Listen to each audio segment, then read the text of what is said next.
Hey, I'm only saying this because it's the truth. So many of you know that I'm an anger management specialist throughout the state. This is unique because I once was a ward of the state, meaning that I have done time, a decade to be exact, for armed robbery back in 1996. Came home when I was in 2006. So I'm 29 years old when I come home. Put in work, get a full pardon from the state, license to carry, go back to the classroom, get my certification, develop a curriculum that I thought to be effective, tested it out. Some of the people in the same county that I was incarcerated in thought that it would be effective as well.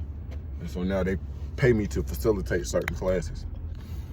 Now, I have learned, and I am still learning. My strongest asset is that I'm teachable.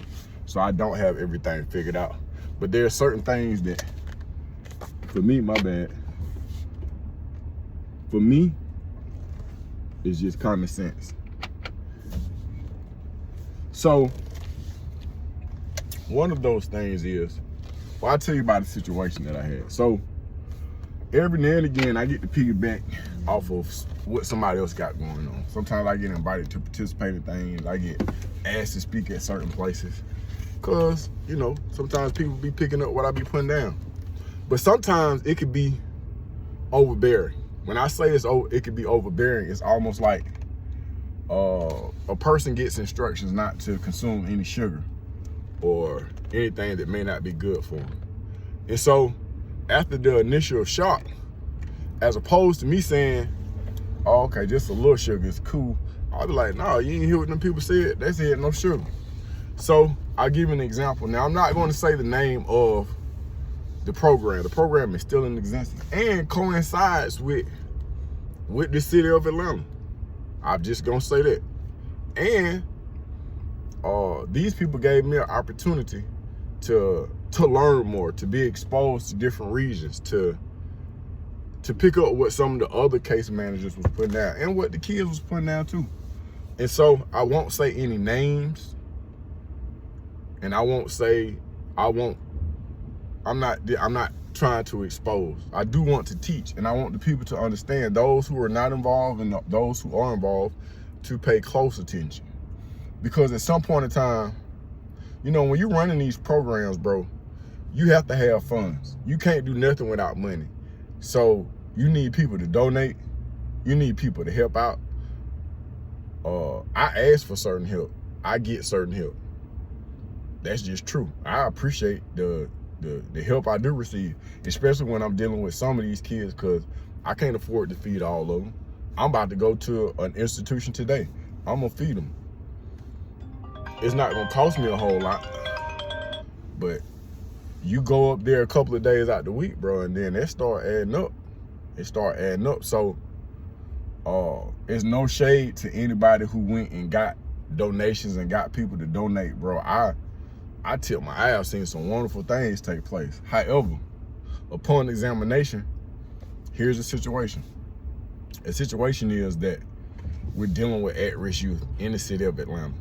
These are, I love the east side, but some of these kids on the west side, they cut different. I mean, we the same, but we different. So there's a situation where you have a local rapper. At the time he was local, now he didn't kind of blow it up. But bro, I'm a fan of his music as an adult. Hey, I just left the gym. I just listened to some of his music. I probably listen to it every week, if not daily. Okay, so one day I'm pulling up to the program and I see this individual, and he is in, no disrespect to him or nobody else. He is in full throttle dope boy mode. He didn't have cocaine falling out his pocket. He just had a bunch of people with him, and they pulled up in black trucks. So I paid attention, but then I didn't pay attention. We from Atlanta. We all, you know, everybody somebody in this mode, bro. I have talked to, interacted with, and brushed shoulders with people that thought that I was more important than they was. I'm saying that to say it wasn't it wasn't none of that. Now, for the kids, it was a different ballgame, because then they started to understand who bro was and how he was moving. Now, what I didn't know is that he took all these individuals and went and bought them I won't say what he bought or what they bought or what they purchased, because again, I don't want to put nobody on Front Street. But they went and bought items for everybody in the program. Everybody. Including the case managers. Now, because I'm weird acting, and sometimes I just, you know, I don't know if it's my anxiety or what, but sometimes, bro, I just back away from situations. And on this specific day, I backed away. So, bro, and a bunch of black trucks, and they load all the kids up in the black trucks, and they take them downtown, and they make a purchase. And to the naked eye, or to the untrained eye, this just looked like a random act of kindness. It's really, really good. But when I saw it, bro, I saw something totally different. I saw something totally different, because I see an individual who is lyrically, he on point. But in his music, he talk about selling dope. He talk about killing black people. He talk about unlawfulness. And the trucks that he used in the music video, he's selling dope in music video in these trucks. But now he is transporting these kids in these very same trucks. So nobody has an issue with this. Nobody brings it. I bring it up when we have our meeting. When I bring it up, I am immediately attacked, bro. Immediately.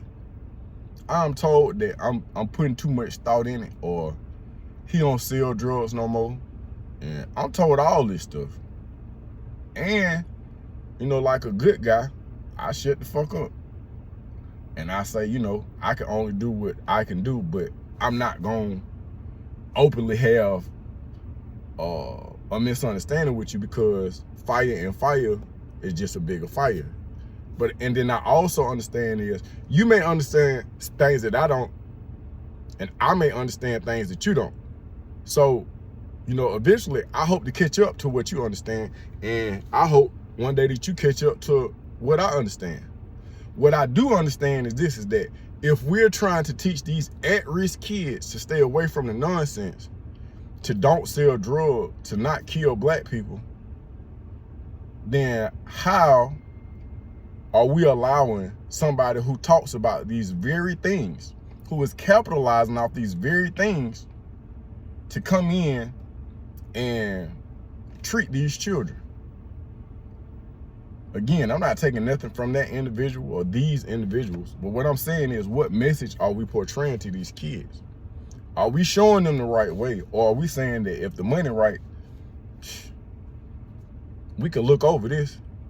And it happens all the time. It happens when cities give the key to the city to people who talk about killing black people, or shaking their ass, or tricking people. All this stuff. This be confusing me. It be confusing me, and I just be like, damn, do we see? I can't be the only asshole that's in here. You gave this person the key to the city. So now back to Atlanta. So then I was told by one of the case managers, bless his heart, bless his heart. I was told,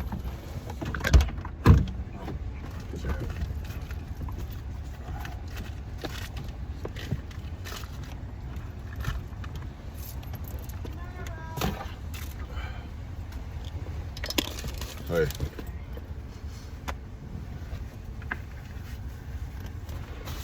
You all right? Yeah. All right, I gotta finish this video. All right, so shut the door. Yeah. All right. So I was told that. Where's my dog?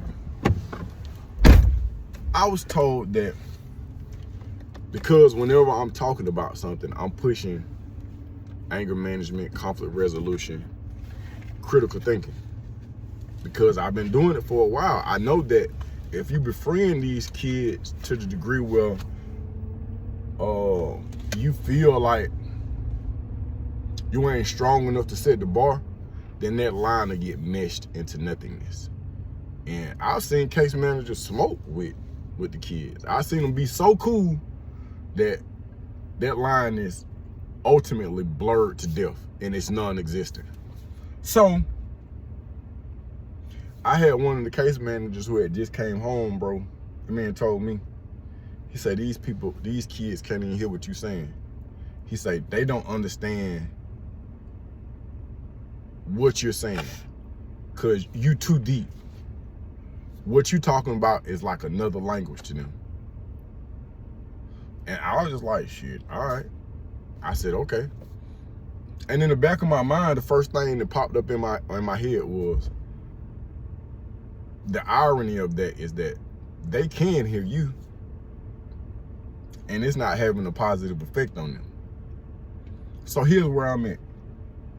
I have seen some of those same kids, some of the same people in those situations, those that were exposed to the nonsense, not move forward in a positive light.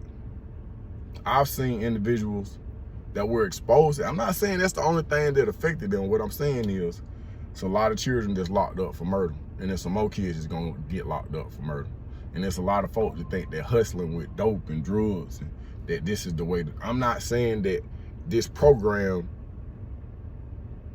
is promoting it, because I've seen this program help kids. But what I'm saying is, if you're in charge of somebody's life, you can't sprinkle cocaine inside the grapes and the oranges and be like, I fed this person fruit. Their fruit got cocaine in it. And I ain't pointing the finger saying I'm better or I'm strong or I'm more effective. What I'm saying is that I hope we all come to the understanding as to what's healthy and what's not healthy. Once we can move that way, I think we'll make better decisions. But sometimes there's unneeded conflict amongst the people that's supposed to be in charge. That's the truth of the matter. My whole thing is this right here is, if it's not healthy for these kids, stop putting it in their life. Stop blurring the lines. Stop giving them cocaine and calling it breakfast. I'm out.